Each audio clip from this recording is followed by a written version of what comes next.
요한복음 12장 23절에서 26절 말씀입니다. 제가 먼저 읽겠습니다. 예수께서 대답하여 이르시되 인자가 영광을 얻을 때가 왔도다. 내가 진실로 진실로 너희에게 이르노니 한 알의 멜이 땅에 떨어져 죽지 아니하면 한 알 그대로 있고 죽으면 많은 열매를 맺느니라. 자기의 생명을 사랑하는 자는 잃어버릴 것이요 이 세상에서 자기의 생명을 미워하는 자는 영생하도록 보존하리라. 사람이 나를 섬기려면 나를 따르라.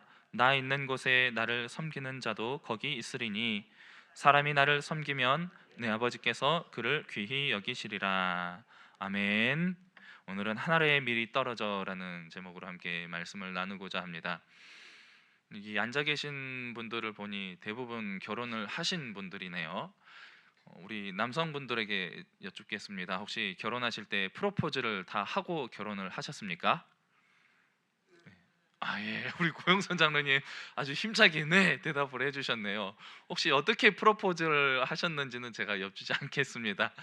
예, 그래도 과거에는 중매 결혼을 많이 해서 프로포즈가 없이 결혼을 하신 경우가 많죠. 근데 요즘 젊은 친구들은 프로포즈를 안 하고 결혼하면은 아주 큰일이 납니다. 그래서 저도 결혼을 할 때 프로포즈를 열심히 준비를 해서 나름대로 열심히 준비를 해서 했던 기억이 있습니다. 근데 어떤 이제 자매들은 이야기를 한다고 합니다. 나는 그 프로포즈 하지 마라고 하면서 또 뒤돌아서는 그래도 안 하면은 평생 그렇게 마음에 남는다고 하는데, 그러면서 나는 안 해도 돼 이런 이야기를 하는 자매들이 종종 있다고 합니다. 어쨌든 그래서 남자는 프로포즈를 해야 한다. 그렇죠. 그래서 이 프로포즈를 하는 방법들도 보면 지역마다 조금 여러 차이가 있는 것 같습니다. 우리 서울 남자들은 아주 화려하고 멋있는 이벤트를 준비해서 아주 정중한 멘트로 우리가 프로포즈를 하죠. Are you marry me? 나와 결혼해 줄래? 이렇게 정중하게 프로포즈를 한다고 합니다. 경상도의 프로포즈는 여러분 잘 아시죠? 예, 내 알을 낳아도 이렇게 프로포즈를 한다고 하죠. 충청도에서는 뭐라고 하느냐면은 뭐죠? 이렇게 물어본대요. 나 어떠냐라는 표현을 이렇게 애둘러서 표현을 한다고 합니다. 우리 전라도에서는 뭐라고 할까요?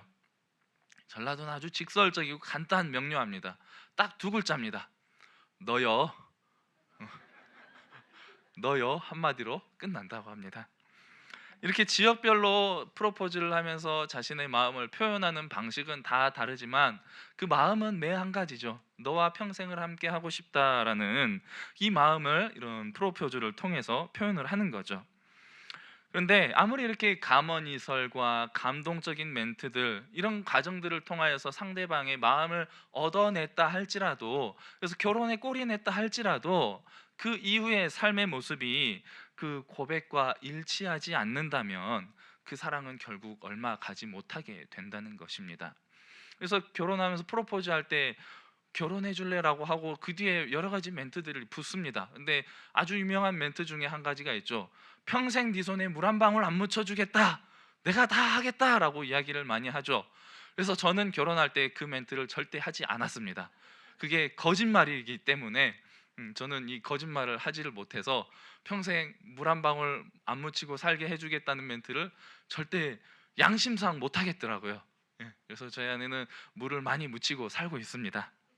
근데 요한일서 3장 18절 말씀을 보면 이렇게 말씀을 하고 있습니다. 자녀들아, 우리가 말과 혀로만 사랑하지 말고 어떻게 해라? 행함과 진실함으로 하자. 사랑은 결국 무엇이라는 것입니까? 행함이라는 것이죠. 행함으로 나타나야 한다는 것입니다. 누군가를 향한 사랑을 확인하는 가장 확실한 방법 중 하나는 그 사람이 나를 향해서 얼마나 많이 헌신하고 희생하는가, 그 사람의 나를 향한 희생과 헌신이 사랑의 척도가 된다는 것이죠. 우리는 이상하게 사랑을 희생과 연결해서 생각을 하게 된다는 것입니다. 자신의 것을 포기하고 돈을 헌신하든 시간을 헌신하든 열정을 헌신하든 어떻게 해서든 나에게 헌신하는 모습을 보여야만 이 사람이 나를 정말로 사랑하는구나 라는 것을 느끼게 된다는 것이죠. 그렇습니다. 사랑은 결국 희생과 헌신이라는 것입니다. 우리는 누군가를 사랑할 때 그만큼 그에게 헌신하고 희생을 하게 되는 것이죠. 자녀를 향한 부모님의 사랑이 그렇습니다. 그 모든 일생을 다해서 자신의 꿈도 포기하고 모든 것들을 다 포기하고 여러분들 자녀를 위해서 지금까지 헌신하면서 살아오지 않으셨습니까? 남녀 간의 사랑에 있어서도 마찬가지라는 거죠. 그녀가 나에게 얼마나 많이 희생했는가, 얼마나 많이 헌신했는가, 이것으로 사랑의 크기가 가늠이 되어진다는 겁니다. 근데 누군가에게 사랑한다고 말을 할 때 우리가 조금 과장해서 과격하게 표현할 때 뭐라고 말을 합니까? 죽도록 사랑한다라고 말을 하죠. 그런데 이 죽도록 사랑한다라는 말을 할 때에도 죽이라는 글자 한마디를 어떻게 느리느냐에 따라서 이 마음에 와닿는 강도가 다르다는 겁니다. 그냥 그래 내가 너를 죽도록 사랑한다 이렇게 말하는 거랑 내가 너를 죽도록 사랑한다 이 마음의 깊이가 다르다는 거죠.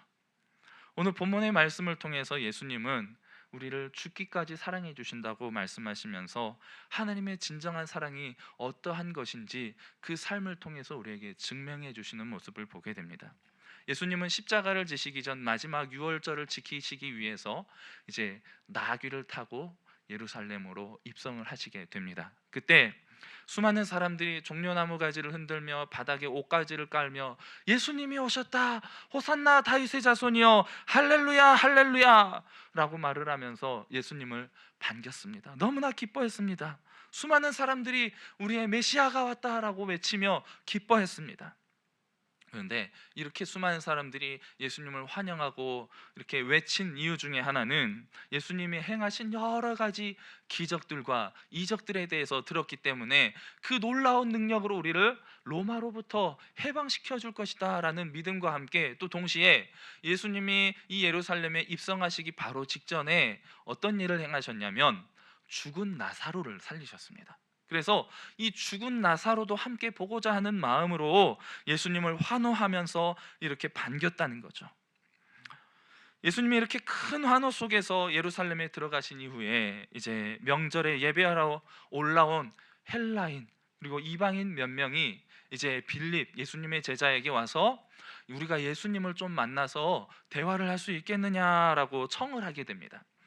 그래서 빌립과 안드레가 예수님께 가서 예수님 이렇게 이방인들이 예수님을 뵙고자 합니다 라고 여쭈었을 때 그들을 향하여서 이제 예수님이 오늘의 본문의 말씀을 통해서 이렇게 말씀을 하시는 거예요.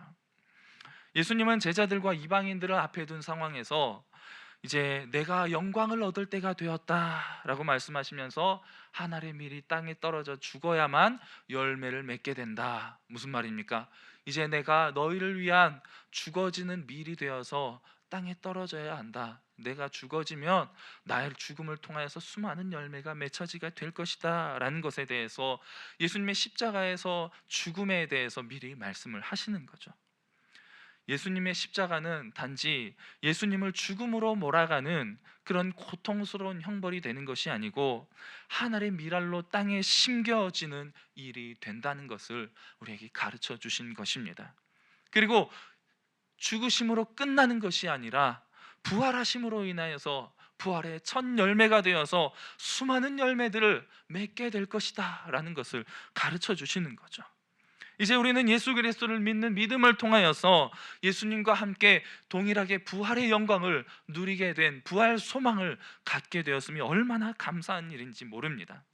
예수님은 이 복음의 열매에 대해서 말씀하실 때 유대인들만 앞에 두고 말씀하신 것이 아니고 이방인들이 이렇게 함께 모여 있을 때 이 말씀을 하셨습니다.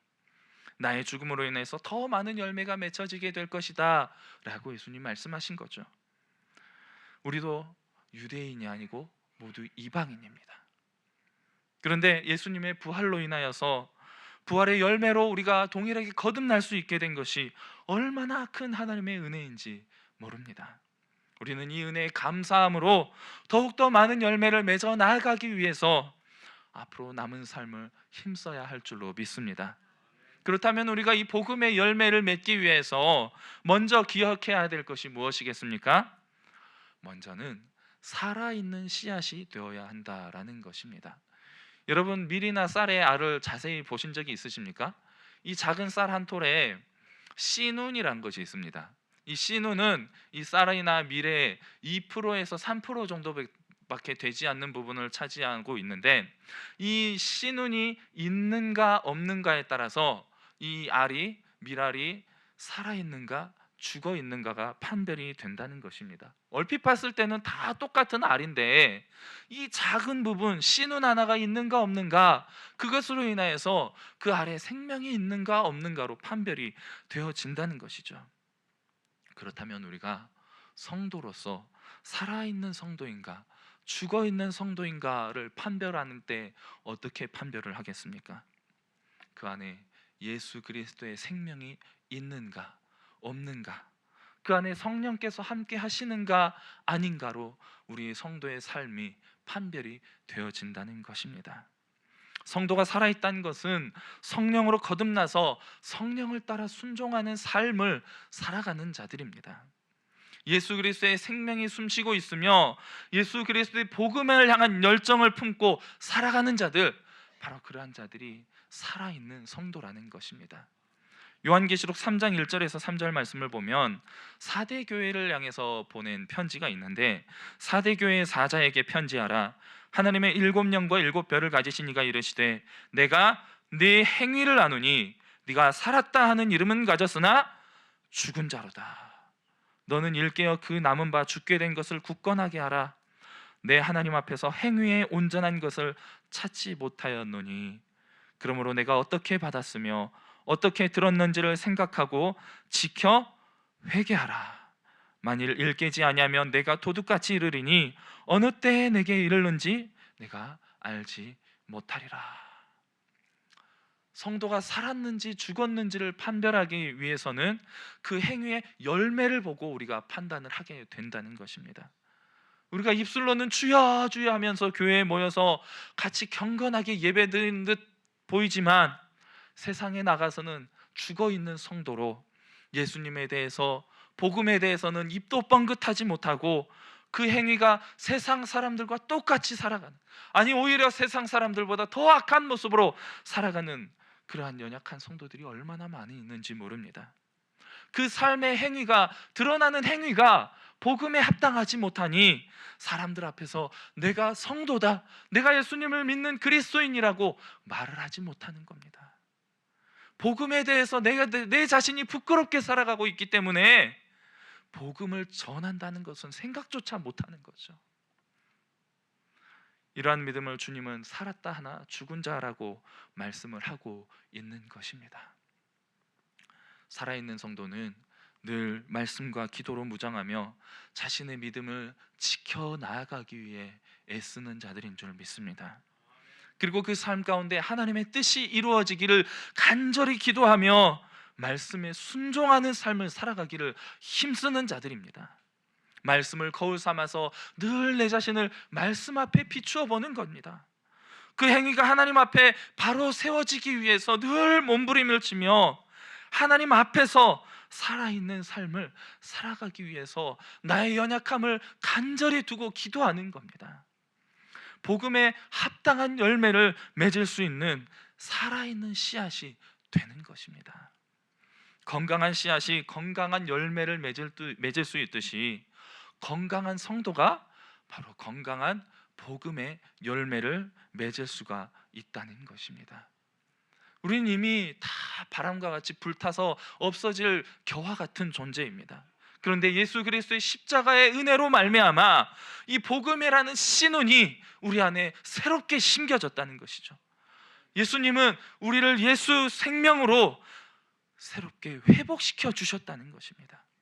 그렇다면 우리가 예수 그리스도의 성령을 통하여서 새롭게 회복된 거룩한 씨앗이 되었다면 이제 열매를 맺기 위해서 무엇을 해야 하겠습니까? 바로 땅에 떨어져서 심겨져야 하는 것입니다. 바구니 안에 갇혀 있으면 결코 열매를 맺을 수가 없습니다. 농부가 뿌려지는 그 손길을 따라서 땅에 떨어져서 심겨져야 합니다. 하나님은 농부이시고 우리는 땅에 떨어져야 할 씨앗인 것입니다. 씨앗은 내가 떨어지고 싶은 곳에 내 마음대로 날아가서 심겨져서 내가 맺고 싶은 열매를 맺는 것이 아닙니다. 농부가 심고자 하는 그 용도를 따라서 그 땅의 용도에 맞는 씨앗들을 심는 것이죠. 콩 심은데 콩 나고 팥 심은데 팥이 나는 것이 당연한 이치입니다. 농부가 원하는 대로 우리는 심겨져서 그 자리에서 농부가 원하는 대로 열매를 맺어 나아가야 하는 것입니다. 즉 결국 우리의 삶의 모든 주권이 하나님께서 있음을 우리는 늘 기억하면서 순종의 삶을 살아가기를 힘써야 하는 것입니다. 주님께서 세우신 그 자리에서 충성하며 열매 맺기를 힘써야 한다는 것입니다.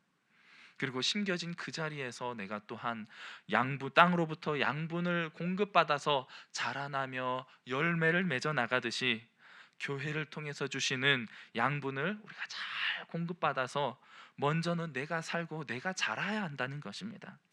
교회에서 마련된 은혜의 자리들이 얼마나 많습니까?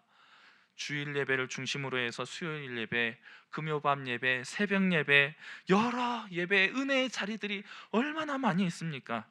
이 예배의 자리, 은혜의 자리에 우리가 모이기를 힘써야 합니다. 그런데 너무나 많은 성도들이 요즘 삶이 바쁘다고, 인생이 너무 힘들다고 이 예배의 자리를 잊어버리고 그냥 퇴근하면 집으로 돌아가서 쉬기 바쁜 거예요.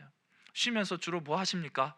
지금 영상을 보고 계신 분들은 이제 영상을 보고 그냥 예배를 드리면 되지 하면서 영상을 보다가 조금 재미없어지면 어떡합니까? 손에 들려있는 리모컨이 있죠. 채널을 돌려요. 다른 걸 보게 돼요. 예배 드리다가 드라마를 봅니다. 예배를 드리다가 유튜브를 봅니다. 다른 데로 많이 빠지게 되죠. 재밌는 게 얼마나 많습니까? 그래서 유튜브 보다가 쇼츠 보다가 나도 모르게 시간을 싹 허비해 버리는 거예요. 그러면서 멍하게 그 시간들을 보내버리면서 남는 거 없이 그냥 그 시간들을 다 허비해 버리는 것입니다. 여러분, 예배의 자리에, 은혜의 자리에 모이기를 힘쓰시기 바랍니다. 이 자리에 모여서 우리가 함께 모여서 하나님이 주신 은혜를 공급받을 때에 내가 건강한 씨앗으로 자라서 건강한 줄기가 자라나고 아름다운 열매가 맺혀질 수 있게 되는 것입니다.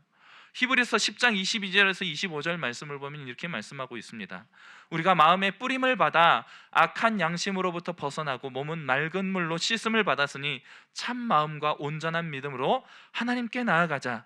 또 약속하신 이는 미쁘시니 우리가 믿는 도리의 소망을 움직이지 말며 굳게 잡고 서로 돌아보아 사랑과 선행을 격려하며 모이기를 패하는 어떤 사람들의 습관과 같이 하지 말고 오직 권하여 그날이 가까움을 볼수록 더욱 그리하자.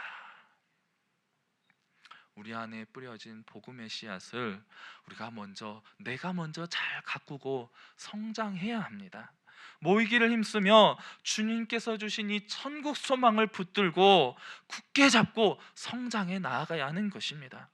그리고 서로 돌아보면서 사랑과 선행을 격려하는 것이 바로 복음의 시작인 줄 믿습니다. 이렇게 우리가 교회 안에서 잘 훈련되어지고 교회 안에서 잘 성숙되어진 믿음의 성도로 자라나게 될 때에 비로소 복음을 들고 담대하게 세상으로 나아가서 하나님이 주신 이 귀한 사명을 감당할 수 있게 되는 것입니다. 여러분 혹시 모내기를 해보신 적이 있으신가요?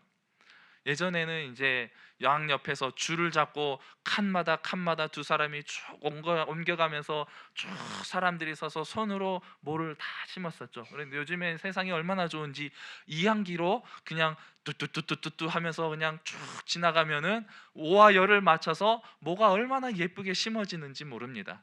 그런데 여러분 이 쌀이요 바로 논에 심는 것이 아닙니다. 어떻게 합니까? 모판에 먼저 심어요. 모판에 먼저 쌀을 심어가지고 모가 한 벼가 이 정도 자라나면은 이제 그 모판을 이항기에 꽂아가지고 그 싹을 이제 논에다가 심는 거죠. 어렸을 때 저희 할아버지 농사하실 때 이 모내기 이제 모판 작업을 하는데 이 논 옆에 작은 또랑이 있죠. 그 또랑가에다가 모판을 쫙 깔아 놓습니다. 그러면은 그 모칼이라는 게 있어요. 이만한 칼이 있는데 그걸 가지고 모판 밑에 있는 요렇게 쌓여 있는 흙덩이가 있습니다. 이 모의 뿌리에 붙어 있는 흙덩이를 그 조그만 냇가에 하나하나 담궈 가지고 흔들어 가지고 그 흙덩이를 묽게 만들어 가지고 모칼로 다 썰어내는 거예요. 그리고 나서 이 향기에 꽂아가지고 그렇게 제가 허리가 빠지게 모판을 씻어가지고 이안기에 심어 넣으면은 저희 할아버지는 그냥 털털털털 하면서 그냥 모를 편안하게 심어 가시는 거예요. 그래서 할아버지 제가 뭐 그 이안기 제가 좀 끌어보면 안 될까요? 그러면 안 돼 하면서 절대 안 된대요. 그래서 이안기를 저는 절대 못 몰아보게 하시는 거예요. 그리고 나중에 어떻게 합니까? 이안기가 가다 보면은 또 이빨 빠진 곳이 있어요. 빠진 곳에 가가지고 요만한 뭐 덩이를 가가지고 또 오하열을 맞춰서 그 간격에 맞춰서 땜빵을 하는 거예요. 하나하나 땜빵을 하면서 아이고 얼마나 힘들었는지 모릅니다. 그 덕에 제가 쌀은 공짜로 많이 얻어먹고 살았죠, 제 집이. 예. 근데 여러분, 이 모를 심을 때 그냥 대충 심어서는 좋은 열매들을 많이 맺기가 힘들어요. 어떻게 해야 됩니까? 그 모 하나가 열매를 맺을 수 있는, 양분을 얻어서 열매를 맺을 수 있는 최적의 위치가 있다는 거예요.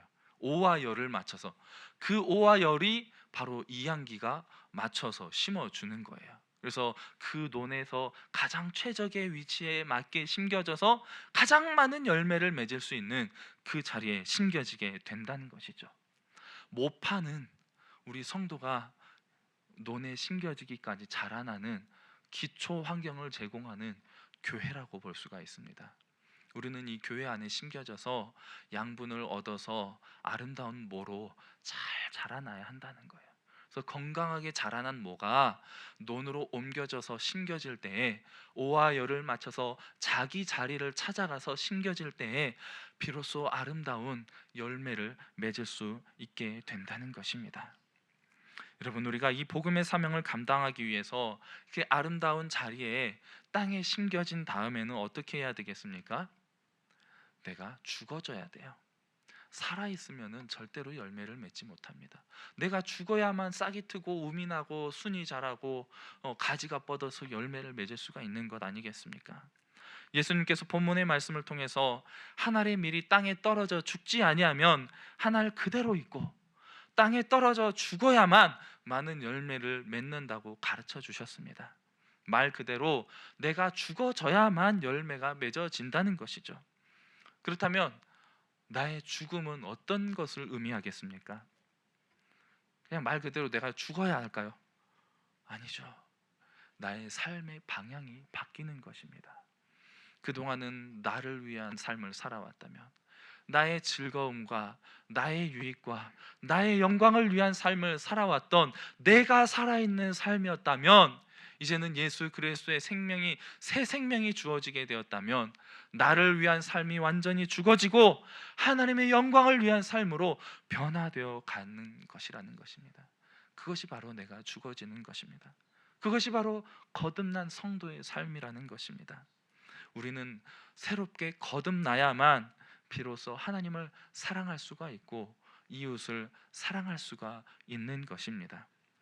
이 사랑에는 적극적인 사랑이 있고 또 소극적인 사랑이 있습니다. 적극적인 사랑은 헌신하고 베풀고 도우면서 복음을 적극적으로 전하는 거죠. 소극적인 사랑은 어떤 것이겠습니까? 내가 입술을 열어서 막 이렇게 행하지 않더라도 나의 삶 자체로 복음의 향기가 나타나는 거예요. 그것을 사도 바울은 덕이라고 이야기를 하고 있습니다. 내가 사는 것은 나의 유익을 위해서 사는 삶입니다. 하지만 내가 죽어진다는 것은 나의 유익은 이제 다 벗어버리고 하나님의 영광을 위해서, 그리고 다른 사람의 유익을 위한 삶을 살아가는 삶으로 변화된다는 것입니다. 로마서 14장 17절에서 19절 말씀을 보면 하나님의 나라는 먹는 것과 마시는 것이 아니오 오직 성령 안에 있는 의와 평강과 희락이라. 이로써 그리스도를 섬기는 자는 하나님을 기쁘시게 하며 사람에게도 칭찬을 받느니라. 그러므로 우리가 화평의 일과 서로 덕을 세우는 일을 힘쓰나니라고 이야기를 하고 있습니다. 하나님의 영광을 위하여서 또 사람에게도 칭찬을 받기 위해서 어떻게 해야 된다는 것입니까? 바로 덕을 세우는 삶을 살아야 한다는 것입니다. 그래서 고린도전서 10장 31절 말씀에서는 덕을 세우는 목적에 대해서 이렇게 정리를 하고 있습니다. 그런즉 너희가 먹든지 마시든지 무엇을 하든지 다 하나님의 영광을 위하여 하라. 예수님께서 바로 이러한 삶의 온전한 모범이 되어주셨다는 것입니다. 우리는 예수님의 삶에 대해서 뭐라고 표현을 합니까? 공생애라고 표현을 하죠. 예수님의 삶을 왜 공생애라고 표현을 합니까? 자신의 영광을 위해서는 단 한 삶도 살지 않으셨다는 거예요. 오직 하나님의 그 사랑하는 백성들을 위하여서, 하나님의 말씀에 순종하기 위하여서, 그 영혼들을 사랑하기 위하여서 그 모든 삶을 온전히 희생하시고 헌신하셨기에, 우리를 위한 공적인 삶을 사셨기에 우리는 예수님의 삶에 대해서 공생애라고 표현을 한다는 것입니다. 이러한 예수님의 삶은 철저한 자기 부인이었으며 아버지의 뜻에 온전히 순종하는 삶이었다는 것입니다. 그런데 이 예수 그리스도를 통하여서 새 생명을 얻어서 새롭게 거듭났다고 하는 성도가 남에게 해를 끼치는 삶을 살아간다면 이 사람은 죽은 사람입니까? 살아있는 사람입니까? 여전히 자기 자신이 살아있는 사람이라는 거예요. 그래서 로마서 13장 10절에서는 이렇게 말씀하고 있습니다. 사랑은 이웃에게 악을 행하지 아니하나니 그러므로 사랑은 율법의 완성이니라. 우리 권사 기도회 때도 제가 잠깐 말씀을 드렸는데, 어떤 시골 교회에 목사님이 동네에서 열심히 전도를 하시는데 어떤 한 젊은 아가씨를 만나서 전도를 하는데 그 아가씨가 이렇게 이야기를 하다는 거죠. 나 그 교회 그 권사 때문에 교회 못 가겠어. 그렇게. 아니 도대체 무슨 일이 있으셨습니까? 그 권사님 보니까 교회에서 맨날 예배 시간도 열심히 가고 그렇게 교회에서 열심히 다 잘한다는데 왜 새벽 기도 끝나고 집에 가면서 우리 밭에 와가지고 호박이고 뭐고 다 따가는 거예요. 나 그 권사님 때문에 교회 못 나가겠어. 이렇게 말을 하다는 거예요. 여러분, 우리가 거듭난 성도라면 세상에 나아가서 덕이 되는 삶을 살아가야 한다는 것입니다. 남에게 본이 되는 삶을 살아야지 밖에 나가서 내 욕심대로 다투고 싸우고 시기하면서 욕심 부리면서 그렇게 살아가면 세상 사람들로부터 먼저 손가락질을 받게 된다는 것입니다. 복음의 걸림돌이 된다는 거예요. 여러분, 우리는 세상에 눈치 보며 살아가야 할 존재입니다. 예수 그리스도를 통해서 복음의 진리 안에 거하며 온전한 자유를 누릴 수 있는 자격이 주어졌지만, 내 자유를 마음대로 누림으로 인하여서, 그것으로 인하여서 다른 사람이 실족하고 넘어진다면 그 얼마나 허망한 인생이 되겠습니까? 우리는 사람들 앞에서 덕을 세우는 삶을 통하여서 복음의 토대를 만들어 가시기를 바랍니다. 그리고 나서 적극적으로 복음의 열매를 맺어 나아가기 위해서 입술을 열어서 나의 삶을 다하여서 희생하고 헌신하며 복음을 위해서 헌신하는 삶을 살아가야 할 줄로 믿습니다. 마태복음 7장 20절 21절 말씀을 통해서 예수님은 이렇게 말씀하고 있습니다. 이러므로 그들의 열매로 그들을 알리라. 나더러 주여 주여 하는 자마다 다 천국에 들어갈 것이 아니요 다만 하늘에 계신 내 아버지의 뜻대로 행하는 자라야 들어가리라. 사랑하는 성도 여러분, 예수님은 자신의 모든 하늘 영광을 다 내어버리시고 아버지의 뜻을 따라 순종하심으로 이 세상에 오셨습니다. 첫 번째 미랄이 되셔서 구원의 열매를 위하여서 십자가에 못 박혀서 죽으셨습니다. 그리고 다시 살아나심으로 말미암아 부활의 첫 열매가 되어 주셨습니다. 이제 예수 그리스도를 통하여서 하나님의 자녀로 거듭난 우리들은, 성도로 거듭난 우리들은 주님의 발자취를 따라서 세상 속에서 우리도 죽어져야 할 줄로 믿습니다.